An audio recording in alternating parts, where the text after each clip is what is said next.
Puji Tuhan, kita renungkan firman Tuhan hari ini.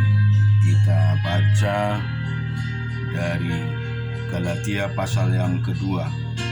Kemudian setelah lewat 14 tahun, aku pergi pula ke Yerusalem dengan Barnabas, dan Titus pun kubawa juga. Aku pergi berdasarkan satu pernyataan, dan kepada mereka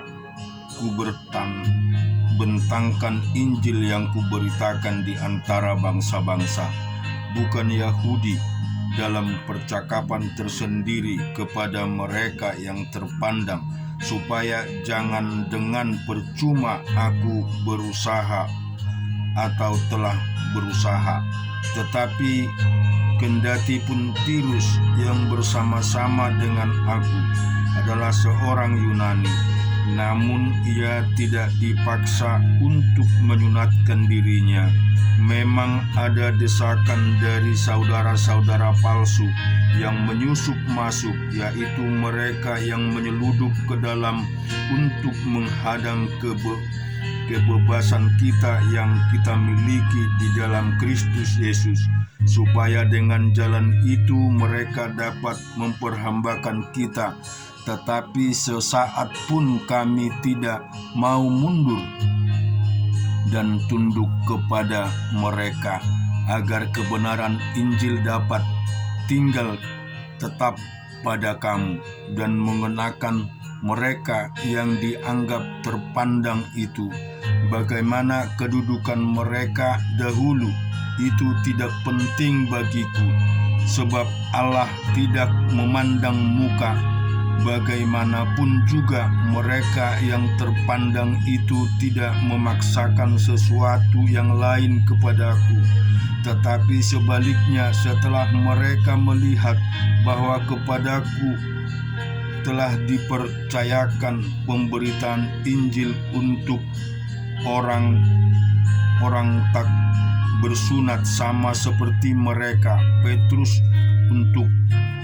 seperti kepada Petrus untuk orang bersunat, karena ia yang telah memberikan kekuatan kepada Petrus untuk menjadi rasul bagi orang-orang bersunat. Ia juga yang telah memberikan kekuatan kepadaku untuk orang-orang yang tidak bersunat. Dan setelah melihat kasih karunia yang dianugerahkan kepadaku, maka Yakobus, Kefas, dan Yohanes yang dipandang sebagai soko guru jemaat berjabat tangan dengan aku dan dengan Barnabas sebagai tanda persekutuan, supaya kami pergi kepada orang-orang yang tidak bersunat dan mereka kepada orang-orang yang bersunat. Hanya kami harus tetap mengingat orang-orang miskin, dan memang itulah yang sungguh-sungguh kuusahakan melakukannya.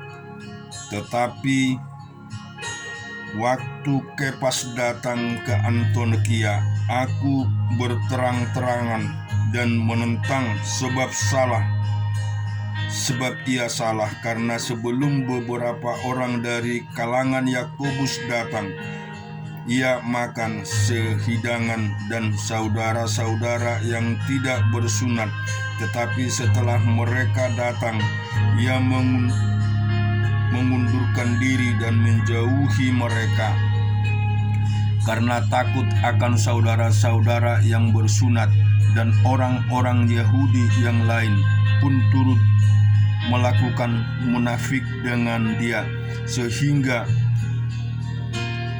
Barnabas sendiri turut terseret oleh kemunafikan mereka. Tetapi waktu kulihat bahwa kelakuan mereka itu tidak sesuai dengan kebenaran Injil, aku berkata kepada Kefas di hadapan mereka semua, jika engkau seorang Yahudi hidup secara kafir dan bukan secara Yahudi, bagaimanakah engkau dapat memaksa saudara-saudara yang tidak bersunat untuk hidup secara Yahudi?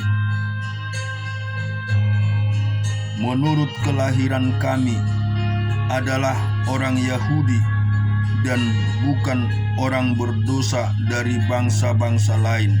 Kamu tahu bahwa tidak seorang pun yang dibenarkan oleh karena melakukan hukum Taurat, tetapi hanya oleh karena iman dalam Kristus Yesus. Sebab itu kami pun telah percaya kepada Kristus Yesus, supaya kami dibenarkan oleh karena iman dalam Kristus dan bukan oleh karena melakukan hukum Taurat. Sebab itu tidak ada seorang pun yang dibenarkan oleh karena melakukan hukum Taurat. Tetapi jika kami sendiri sementara kami berusaha untuk dibenarkan dalam Kristus, ternyata adalah orang-orang berdosa, apakah itu berarti bahwa Kristus adalah pelayan dosa? Sekali-kali tidak, karena jikalau aku membangun kembali apa yang telah kurombak, aku menyatakan diriku sebagai pelanggar hukum Taurat. Sebab aku telah mati oleh hukum Taurat untuk hukum Taurat, supaya aku hidup untuk Allah. Aku telah disalibkan dengan Kristus. Namun aku hidup, tetapi bukan lagi aku sendiri yang hidup, melainkan Kristus yang hidup di dalam aku. Dan hidupku yang kuhidupi sekarang di dalam daging adalah hidup oleh iman dalam Anak Allah yang telah mengasihi aku dan menyerahkan dirinya untuk aku. Aku tidak menolak kasih karunia Allah, sebab sekiranya ada kebenaran oleh hukum Taurat, maka sia-sialah kematian Kristus. Kita juga baca di dalam Yehezkiel pasal yang ke-13. Kemudian datanglah firman Tuhan kepadaku, hai anak manusia, bernubuatlah melawan nabi-nabi Israel. Bernubuatlah dan berkatalah kepada mereka yang bernubuat sesuka hatinya saja. Dengarlah firman Tuhan. Beginilah firman Tuhan Allah, celakalah nabi-nabi yang bebal, yang mengikuti bisikan hati sendiri dan yang tidak melihat sesuatu penglihatan, seperti anjing hutan di tengah-tengah reruntuhan. Begitulah nabi-nabimu, hai Israel. Kamu tidak mempertahankan lubang-lubang pada tembokmu dan tidak mendirikan tembok sekeliling rumah Israel, supaya mereka dapat tetap berdiri di dalam pekarangan pada hari Tuhan. Penglihatan mereka menipu dan renungan mereka adalah bohong. Mereka berkata, demikianlah firman Tuhan, padahal Tuhan tidak mengutus mereka, dan mereka menanti firman itu digenapinya. Bukankah penglihatan tipuan yang kamu lihat dan tenungan bohong yang kamu katakan? Kalau kamu berkata, demikian firman Tuhan, padahal aku tidak berbicara. Sebab itu beginilah firman Tuhan Allah, oleh karena kamu mengatakan kata-kata dusta dan melihat perkara-perkara bohong, maka aku akan menjadi lawanmu. Demikianlah firman Tuhan Allah. Aku akan mengacungkan tanganku melawan nabi-nabi yang melihat perkara-perkara yang menipu dan yang mengucapkan tenung-tenungan bohong. Mereka tidak termasuk perkumpulan umatku dan tidak akan tercatat dalam daftar kaum Israel, dan tidak akan masuk lagi di tanah Israel. Dan kamu akan mengetahui bahwa akulah Tuhan Allah, oleh karena sungguh karena mereka menyesatkan umatku dengan mengatakan damai sejahtera, padahal sama sekali tidak ada damai sejahtera. Mereka mendirikan tembok dan lihat mereka mengapurnya. Katakanlah kepada mereka yang mengapurnya tembok ini, hujan lebat akan membanjir, rambung akan jatuh dan angin topan akan bertiup. Kalau tembok itu sudah runtuh, apakah orang tidak akan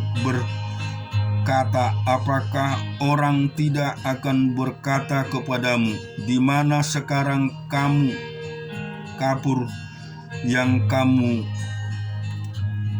oleskan?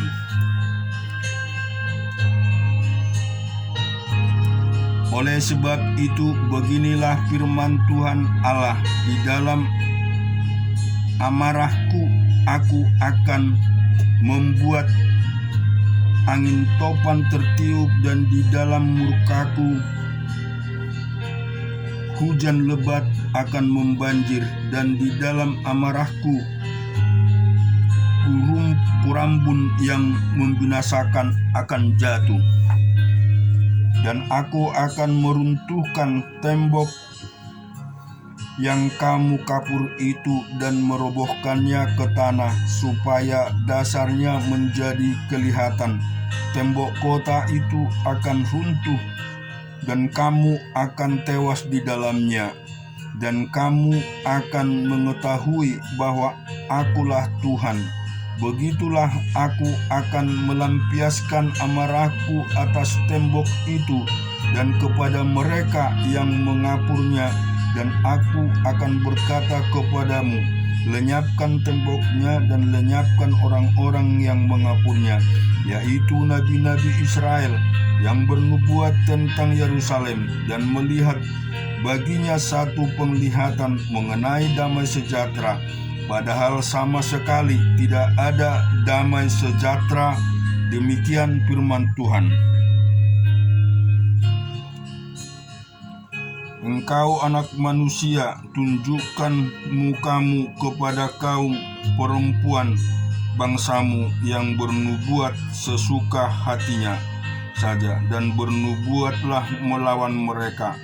Katakanlah, beginilah firman Tuhan Allah, celakalah dukun-dukun perempuan yang mengikatkan tali-tali azimat pada semua penggelangan dan pengenakan selubung pada kepala semua orang, tua atau muda, untuk menangkap jiwa orang. Apakah kamu hendak menangkap jiwa orang yang termasuk umatku dan membiarkan orang-orang lain hidup untuk kepentinganmu? Kamu melanggar kekudusanku di tengah-tengah umatku. Hanya demikian, beberapa genggam jelai dan beberapa potong roti, dengan membunuh orang-orang yang tidak patut mati dan membiarkan hidup orang-orang yang tidak patut hidup. Dalam hal kamu berbohong kepada umatku yang sedia mendengar bohong. Oleh sebab itu, beginilah firman Tuhan Allah, aku akan menentang tali-tali ajimatmu.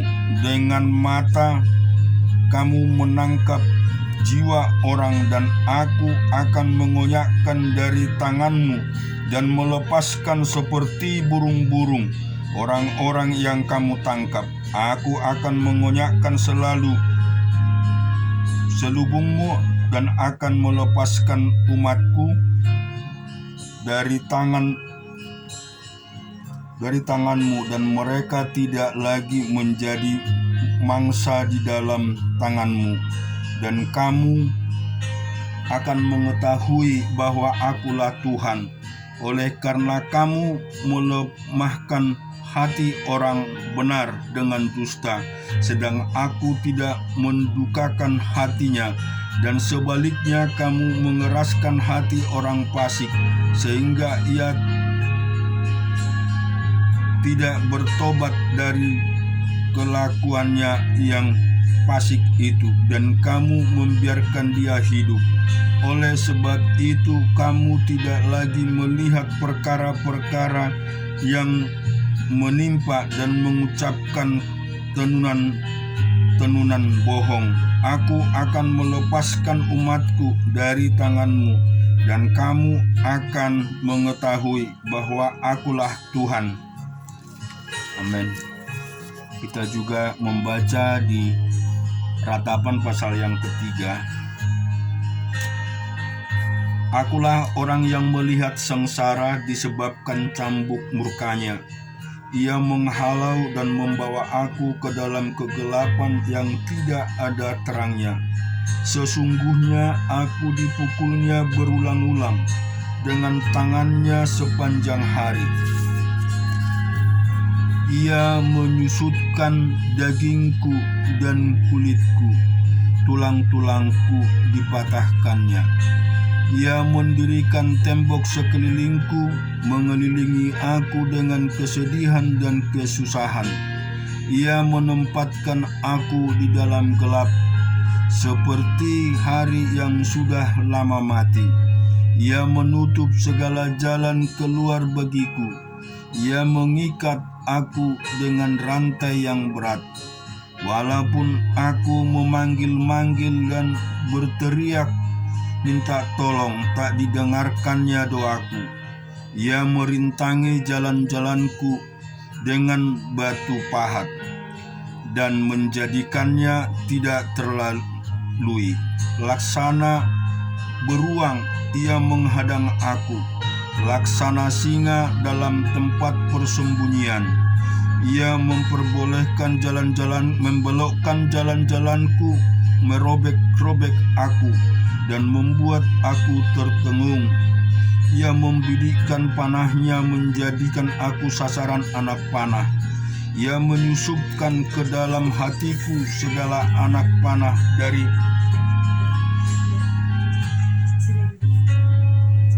tabungnya. Aku menjadi tertawaan bagi segenap bangsaku, menjadi lagu ejekan mereka sepanjang hari.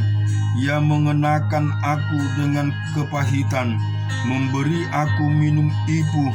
Ia meremukkan gigi-gigiku dengan memberi aku makan kerikil. Ia menekankan aku ke dalam debu. Engkau menceraikan nyawaku dari kesejahteraan. Aku lupa akan kebahagiaan.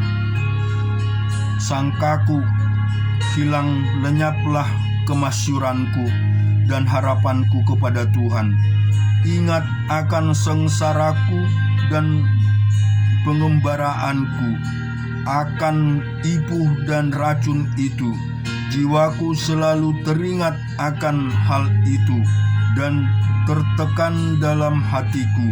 Tetapi hal-hal itulah yang ku perhatikan.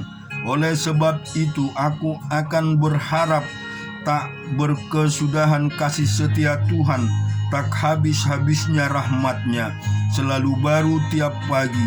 Besar kasih setiamu, Tuhan, adalah bagianku, kata jiwaku. Oleh sebab itu aku berharap kepadanya. Tuhan adalah baik bagi orang yang berharap kepadanya. Bagi jiwa yang mencari Dia adalah baik menanti dengan diam pertolongan Tuhan. Adalah baik bagi seorang pria memikul kuk pada masa mudanya. Biarlah ia duduk sendirian dan berdiam diri kalau Tuhan membebankannya. Biarlah ia merebahkan diri dengan mukanya dalam debu. Mungkin ada harapan. Biarlah ia memberikan pipi kepada yang menemparnya. Biarlah ia memberikannya dengan cercaan. Karena itu untuk selama-lamanya Tuhan mengucilkan. Karena walau ia mendatangkan susah, ia juga menyayangi menurut kebesaran kasih setianya. Karena tidak dengan rela hati ia membinasakan, dan merisaukan anak-anak manusia. Dan kita juga lihat kebenaran firman-Nya di dalam 2 Samuel pasal 22.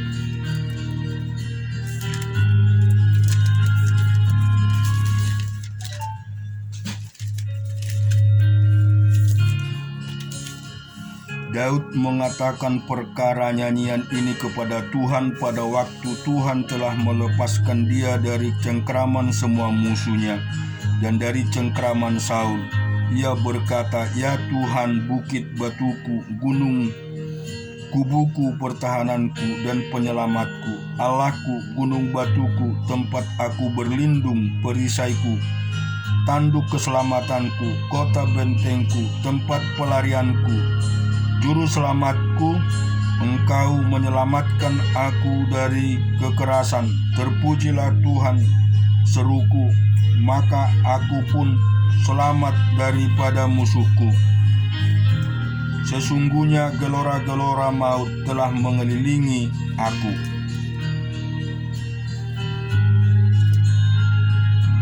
Banjir-banjir jahanam lebih menimpa aku. Tali-tali dunia orang mati telah membelit aku. Perangkap-perangkap maut terpasang di depanku. Ketika aku dalam kesesakan, aku berseru kepada Tuhan. Kepada Allahku aku berseru, dan Ia mendengar suaraku dari bait-Nya. Teriakanku minta tolong masuk ke telinganya. Lalu bergoyang dan bergoncanglah bumi, dasar-dasar langit gemetar dan bergoncang. Oleh karena menyala-nyala murkanya, asap membumbung dari hidungnya, api menjilat keluar dari mulutnya, bara menyala keluar daripadanya. Ia menekunkan langit lalu turun, kekelaman ada di bait kakinya. Ia mengendarai keruh lalu terbang dan tampak di atas sayap angin, dan ia membuat kegelapan di sekelilingnya menjadi pondoknya, air hujan yang gelap, awan yang tebal, karena sinar kilat di hadapannya, bara api menjadi menyala. Tuhan mengguntur dari langitnya yang maha tinggi, memperdengarkan suaranya, dilepaskannya panah-panah sehingga diserahkannya mereka, yakni kilat-kilat, sehingga dikacaukannya mereka. Lalu kelihatan dasar-dasar laut, alas-alas dunia tersingkap karena hardikan Tuhan, karena hembusan napas dari hidungnya. Ia menjangkau dari tempat tinggi, mengambil aku, menarik aku dari banjir. Ia melepaskan aku dari musuhku yang gagah, daripada orang-orang yang membenci aku, karena mereka terlalu kuat bagiku. Mereka menghadang aku pada hari sialku, tetapi Tuhan adalah sandaran bagiku. Ia membawa aku keluar ke tempat lapang. Ia menyelamatkan aku karena Ia berkenan kepadaku. Tuhan memperlakukan aku sesuai dengan kebenaranku. Ia membalas kepadaku sesuai dengan kesucian tanganku. Sebab aku tetap mengikuti jalan Tuhan dan tidak menjauhkan diri dari Allahku sebagai orang fasik. Sebab segala hukumnya kuperintahkan, dari ketetapannya aku tidak menyimpan. Aku berlaku tidak bercela kepadanya dan menjaga diri terhadap kesalahan. Karena itu Tuhan membalas kepadaku sesuai dengan kebenaranku, sesuai dengan kesucianku di depan matanya. Terhadap orang yang setia Engkau berlaku setia, terhadap orang yang tidak bercela Engkau berlaku tidak bercela, terhadap orang yang suci Engkau berlaku suci. tetapi terhadap orang yang bengkok Engkau berlaku belat-belit. Tuhan, kiranya memberkati kita, dan biarlah firman ini menjadi kekuatan dalam kehidupan kita. Amin.